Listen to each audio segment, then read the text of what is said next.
오늘 성령 하나님께서 우리 미션일에서 함께 계시는 줄로 믿습니다. 본문은 이렇게 시작하죠. 1절에 보시면 예수께서 자기를 떠나 고향으로 가셨다. 예수께서 거기를 떠나 고향으로 가셨다. 거기를 떠나서 지금 이 얘기는 예수님께서는요, 거기는 어딘가 아마 가버나움이라는 지역이에요. 갈릴리 중심의 도시였던 가버나움. 가버나움을 떠나서 예수님께서 지금 고향으로 가시는 거예요. 가버나움은 어떤 곳이었습니까? 가버나움은 예수님의 사역의 중심지. 그래서 많은 활동을 하시면서 놀라운 일들을 행하셨던 것이 바로 가버나움이에요. 특히 전장에 보시면 회당장 야이로의 죽은 딸을 살리셨던 현장. 그리고 수많은 인파 속에서 사람들은 예수님을 한번 터치하기, 옷자락을 해도 한번 만지기를 원했던 그런 예수님. 그래서 어떤 한 여인은 예수님 옷자락을 만짐을 통해서 그녀가 가졌던 혈류의 근원을 치유받는 그런 놀라운 경험도 하게 됐습니다.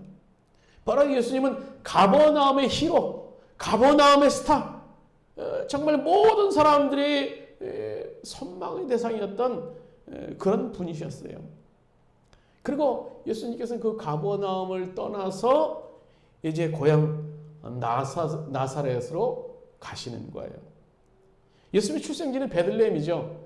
하지만 예수님께서는요, 나사렛에서 거의 자라셨어요. 그래서 나사렛이 고향과 마찬가지입니다.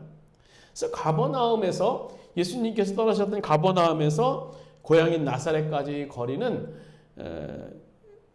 대충 한 여기서 20분 거리 정도의 차를 타고 여기서 한 일산 거리 정도 되는 그러니까 어떻게 보면 가까운 거리죠. 그래서 가버나움에서 환영받으시고 기적을 행하셨던 그 주님. 그러나 예수님께서는요, 그곳에서 이제 나사렛으로 갔지만 그들이 가버나움처럼 크고 예수님 옷자락이라도 만지고 싶어 할 정도로 그런 간절함이 있었습니까? 그 나사렛에서는요, 예수님의 고향 나사렛에서는요, 환영은커녕 배척을 받으셨어요. 이상하게 가버나움에서는 놀라운 환영을 받으시며 사람의 관심을 받으셨는데 오늘 예수님께서 고향에 와서는 싸늘한 냉대를 받으셨다라는 거예요. 그리고 성경에 보면 6절에 보면 그 땅에서는 아무 권능도 행하실 수 없어라고 기록하고 있어요. 바로 옆 동네인 가버나움에서 하시고 능력을 나타내시고 은혜를 베푸지만 주님의 고향인 나사렛 땅에서는 아무런 일을 행하시지 않으셨던 거예요. 그럼 사실은요, 나사렛에 살고 있던 사람들이 얼마나 손해일까요? 고향에 살고 있던 그들에게 비극이에요. 손해 정도가 아니라 보통 손해 정도가 아닐 거예요.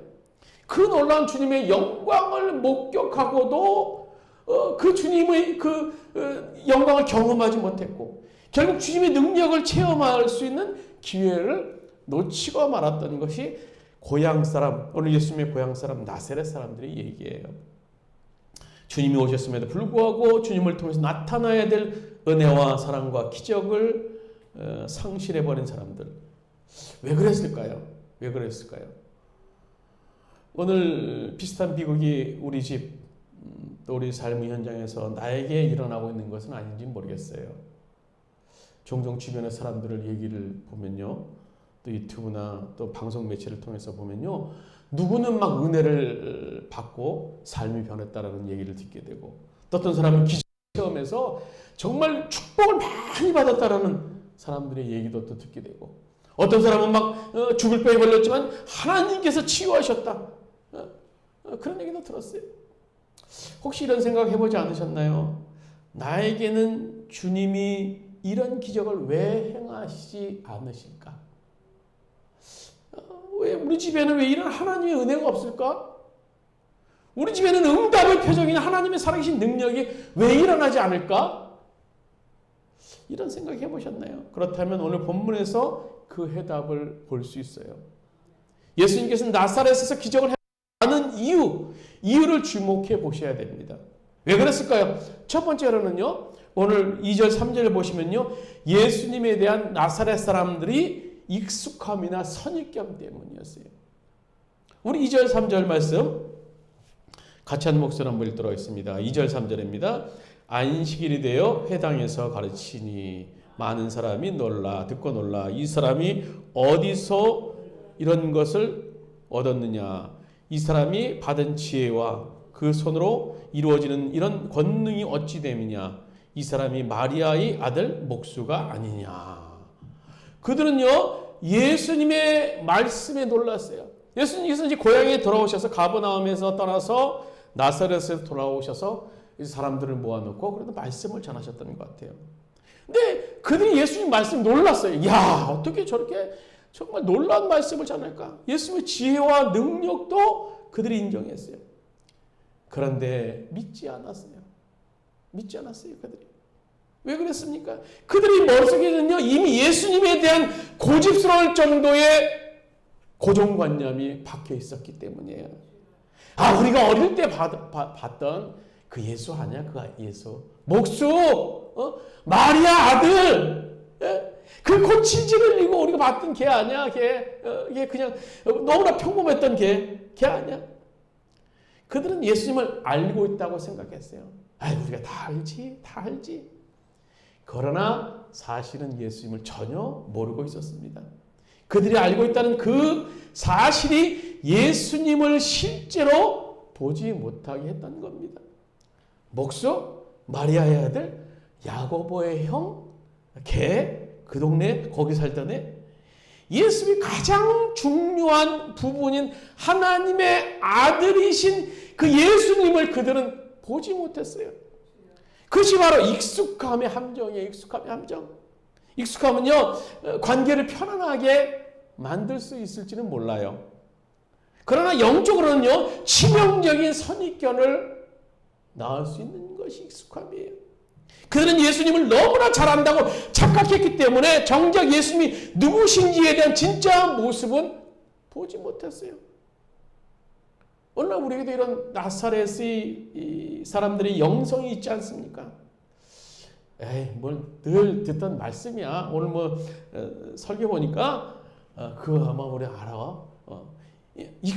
익숙한 거야. 바로.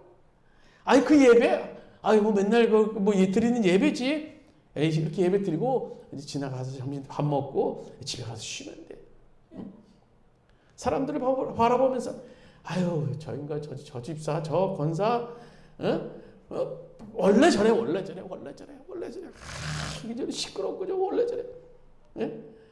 지체들을 정죄하고 선입견으로 바라봅니다. 여러분, 하나님의 은혜는요, 우리가 가진 익숙함을 깨트릴 때 찾아와요. 매일 대하는 말씀과 예배와 사람들을 영적인 신선함을 가지고 바라봐야 한다는 거예요. 구약에 보세요. 이런 영적인 눈을 가졌던 선입견을 가졌던 인물이 등장하죠. 바로 열왕기 하 5장에 나오는 아람 나라의 군대 장관 나아만이라는 사람이에요. 이 나아만은요 대단한 사람이죠. 나라를 구한 용사. 정말 아람에서 최고의 국방부 장관에 해당되는 사람이에요. 근데 그에게 남모를 치명적인 아픔, 한센병이라고 그러죠. 요즘엔요. 예전에는 문둥 한센병을 가지고 있었어요.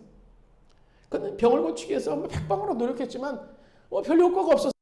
그래서 보니까 옆나라 이스라엘의 엘리사라는 선지자가 있는데 그 사람이 놀라운 기적을 행한다는 거예요. 그래서 엘리사 수많은 병거와 또 병사들 말과 의리의리하게 엄청난 은과 금을 막 몸에 치중하고 엘리사 앞에 집 앞에 나섰어요. 나만은 속으로 생각했을 거예요. 야, 내가 그래도 아람 나라의 군대 장관인데 저 하찮은 이스라엘 나라 선지자가 내가 왔으니까 아마 버선발로도 막 나와서 내 상처에 막 손을 얹고 막 벌벌 떨면서 막 하늘을 향해 손을 들고 거창하게 기도해 주겠지. 이것이 나만의 생각, 익숙함, 선입견이었어요. 선입견. 나는 군대 장관이니까 나에게 그렇게 해줄 거야. 이스라엘 나라에서.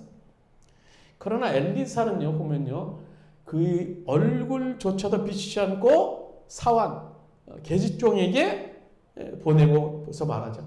야, 너 가서 저 남한 장군에게 가서 요단강에서 몸 7번 씻고 나오라고 그래. 그럼 깨끗해질 거야.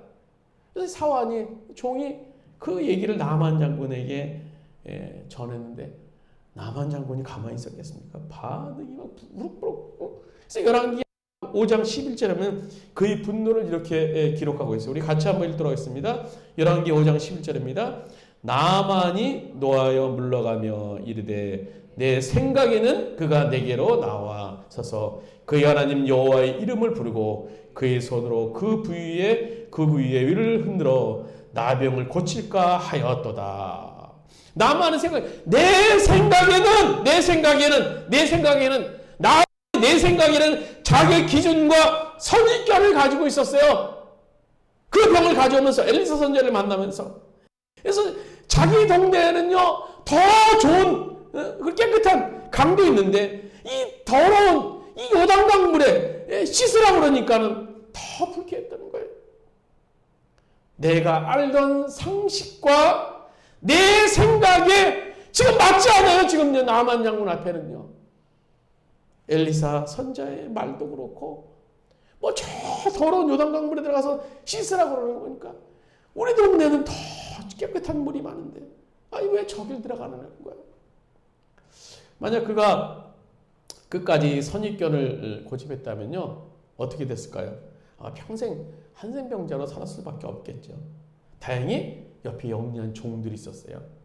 그래서 그 권위로 내 생각을 내려놓습니다. 그리고 그는 7번 요단강에 들어가서 몸을 담갔을 때 그의 살이 어린아이 살같이 회복되는 역사적인 기적이 일어나게 됩니다. 오늘 본문의 이 나사렛 사람들은요 끝내 내 생각이라는 선입견의 벽을 깨트리지 못했어요.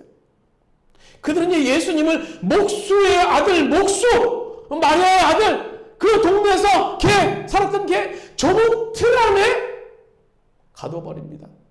나만처럼 자기가 가진 고정관념을 고수하다가 눈앞에 있는 하늘의 축복을 완전히 그들은 걷어차 버리고 말았습니다.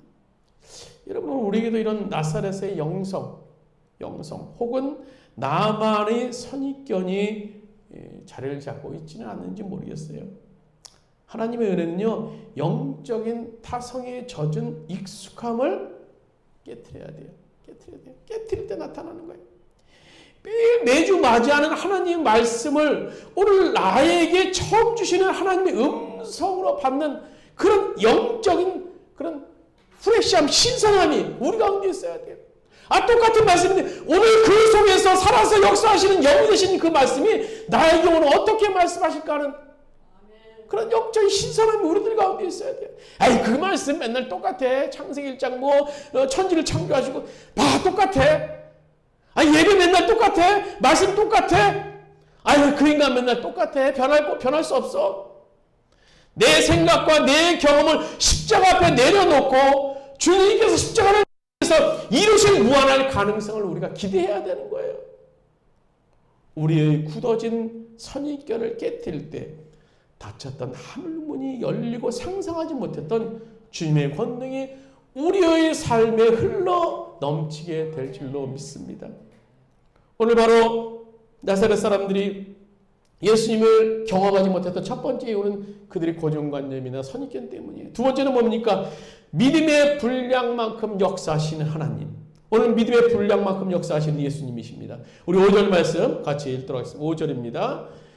거기서는 아무 권능도 행하실 수 없어 다만 소수의 병자에게 안수하여 고칠 뿐이었고, 전능하신 하나님의 아들 말씀 한마디로 거친 풍랑을 잠재우시고 또 죽은 자도 살리셨던 예수님이 고향 땅에서 아무 권능도 행하실 수 없었다. 참 놀라운 성경의 증언인 것 같아요. 예수님의 신적 능력이 갑자기 고향 오니까 소멸했거나 예수님의 권능이 부족해서 된 겁니까? 결코 아니에요. 그것은요, 그들이 믿음으로 뭡니까? 반응하지 않았기 때문에. 주님께 친히 그 능력을 제한하신 거예요. 하나님은 우리를 로봇처럼 다루지 않으세요. 강제로 야, 너 내가 왔으니까 문 열어! 문 열어! 문을 부수고 들어가시는 분이 아니에요. 놓고 하십니다. 들어가도 되니? 아무개야 들어가도 되니? 바로 오늘 예수님은요, 인격적인 분이시기에 우리의 믿음의 고백과 순종의 반응을 통해서 일하신다라는 거예요. 우리의 믿음의 그 통로를 통해서 일하시는 분이세요. 하나님의 능력은 원하지만 그 능력이 내 삶에 나타나는 것은 전적으로 뭡니까? 나의 믿음의 분량. 믿음의 분량에 달려있다는 거예요. 이 원리를 가장 잘 보여주는 사건이 열왕기하 4장에 나오는 얘기예요. 거기 보시면요, 빛을 남기고 죽은 남편, 그로 인해서 이제 그 빛으로 인해서 두 아들마저 채권자에게 종으로 끌려갈 절박한 상황에 놓인 한 여인이 등장합니다. 그 애는 이 절망 속에서 어떻게 하다가 엘리사 선지자를 찾아가서 자기의 사정을, 자초정을 얘기해요. 엘리사 선지자가 이 여인에게 묻죠. 내 집에 있는 게 뭐냐? 네 집에 있는 게 뭐야? 여인이 대답해요. 아유, 우리 집에는 있는 거라고요. 저 외양간에 기름 한 그릇. 지금으로 말하면 뭐 기름 한 병 정도. 그거밖에 아무것도 없어요, 선지자님. 그때 엘리사는 이해할 수 없는 명령을 이 여인에게 내립니다. 그것이 열왕기하 4장 3절에 있는 말씀이에요. 같이 한번 읽도록 하겠습니다. 이르되 너는 밖에 나가서 모든 이웃에게 그릇을 빌리라. 빈 그릇으로 빌리되 조금 빌리지 말고 너는 가서 이웃에게 그릇을 빌려와. 많이 빌려와. 많이 빌려와.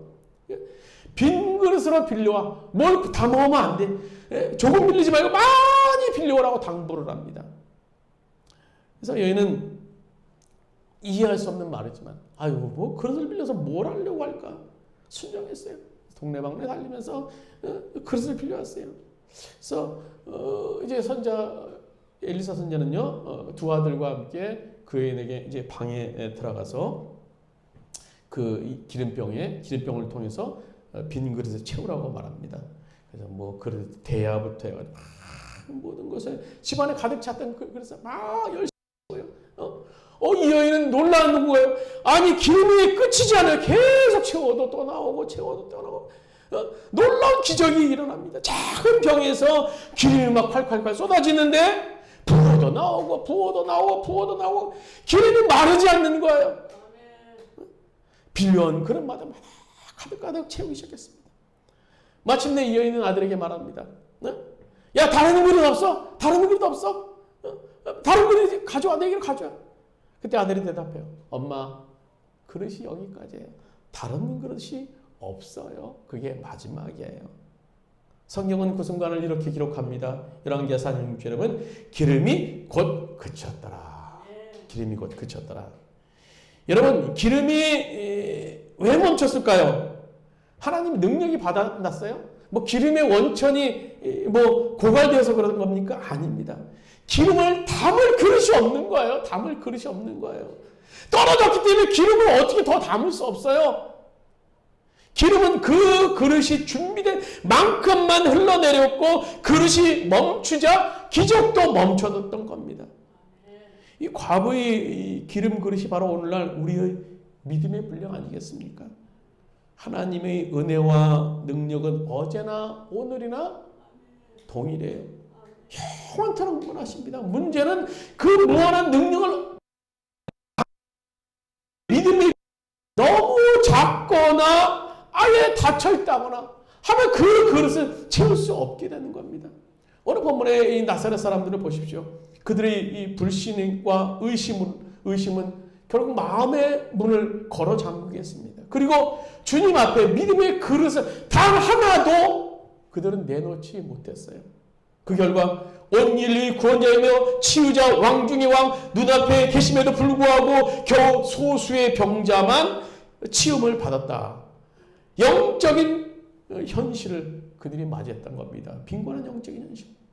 그들이 조금만 넓은 마음으로 믿음의 그릇을 준비했다면요, 아마 나사렛 이 동네는요, 아마 난리가 났을 거예요. 뒤집어지고.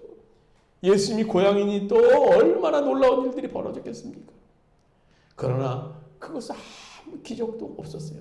치유와 회복의 부흥의 역사를 이루지 못했어요. 오늘 우리 삶은 어떻습니까? 우리는 왜 그렇게 예배를 드리고 기도하면서도 나사렛처럼 메마른 삶을 우리가 살아갈까요? 환경이 나빴어요? 물질이 없었어요? 오늘 내 믿음의 그릇이 간장종지처럼 작아져 있거나, 설마 하나님이 내 삶을 바꾸시겠어? 내 삶 가운데 역사하시겠어? 뭐 어떻게 하시겠어? 하는 불신으로 우리 그릇을 뒤집어 놓은 채 있는 것은 아닌지 모르겠어요. 여러분, 축복의 한계는요, 하나님의 능력이 아니라 내 믿음의 분량인 거예요. 내 이성과 경험의 자로 하나님의 능력을 재단하지 마시길 바랍니다. 나사렛 사람들처럼 의심으로 기적의 문을 닫아버리는 어리석은 자가 되지 마시길 바랍니다. 과부처럼 주님 앞에 순종함으로 거대한 믿음의 그릇, 그 그릇들을 채워나가길 바랍니다. 우리 미션 예루살렘 교회가 이런 큰 꿈을 꾸는 교회 됐으면 좋겠어요. 정말 지금 현실은 정말 간장종지처럼 작은 현실이지만 우리의 믿음의 분량들이, 우리 성도들의 믿음의 분량들이, 저도 그렇고 믿음의 분량들이 참 커져서 정말 그 믿음의 분량대로 채워지는 역사, 그런 역사를 이루는 교회 되었으면 좋겠어요. 그래서 우리가 믿음의 그릇을 넓게 열고 주님을 기대할 때 주님은 우리의 생각을 뛰어넘는 풍성한 은혜를 그 그릇이 넘치도록 부어주실 줄로 믿습니다. 또 마지막 세 번째, 오늘 그들이 나사렛에서 예수님께서 역사하시지 못했던 이유는 뭡니까? 그들은요, 자신들의 영적인 빈곤함을 모르는 무지 때문이었어요. 오늘 6절 상반절에 이렇게 말해요. 그들이 믿지 않음을 이상히 여기셨더라. 예수님이 말씀하시는 거죠. 그들이 믿지 않음을 이상하게 여기셨다. 그래서 이상히 여겼다라는 것은요, 주님이 그들의 영적인 상태를 보시고 깊이 탄식하신 거예요. 탄식하신 거예요.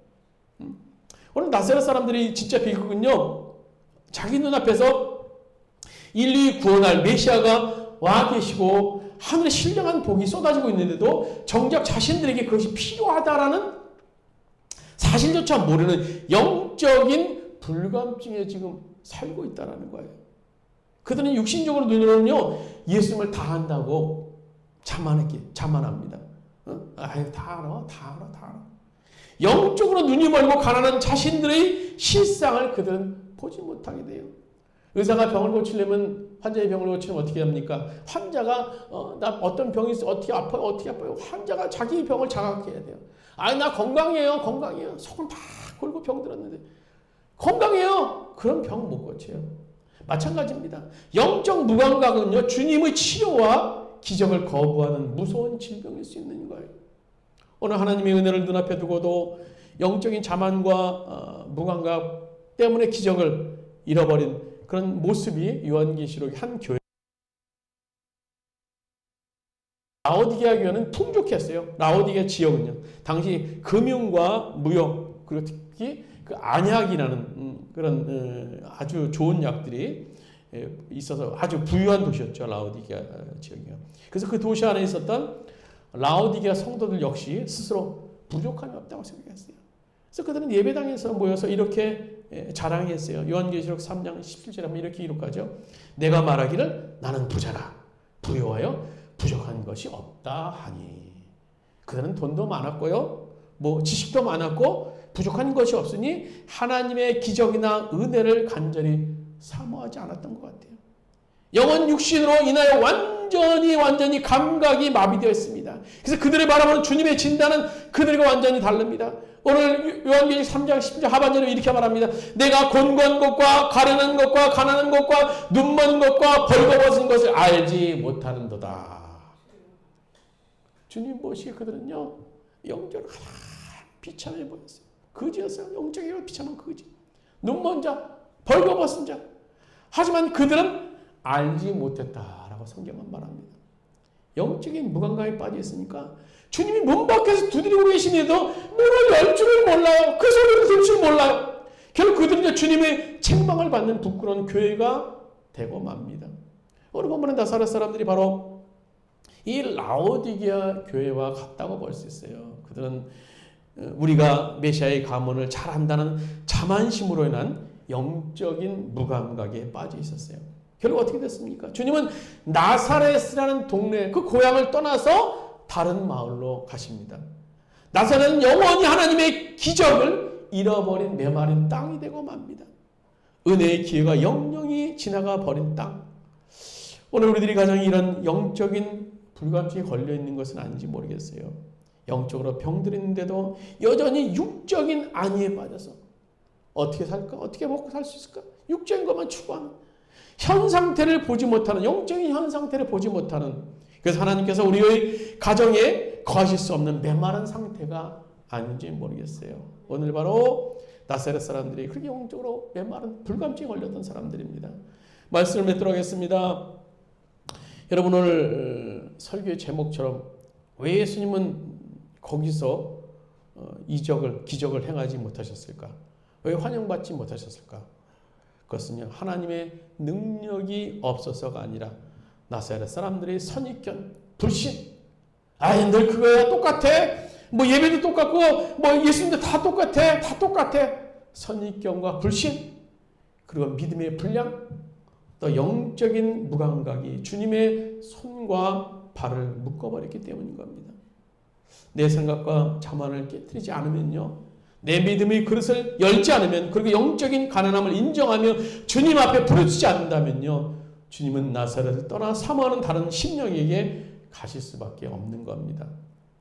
이 시간 우리 마음의 빗장을 엽시다. 영적인 무감각, 그걸 회개하고 주님, 나는 주님의 은혜 없이 한순간도 살 수 없는 영적인 가난쟁입니다. 주님 도와주시옵소서. 고백하며 나갑시다. 그래 우리 삶이 기적이 멈춘 나사렛이 아니라 매일 주님의 권능과 치유가 임하는 축복의 현장이 되기를 주님의 이름으로 간절히 축원드립니다. 우리 기도드리시겠습니다. 주님, 오늘 주님께서 고향이었던 사랑하는 나사렛이었지만 그곳에 와서 아무런 기적도 행하실 수 없었습니다.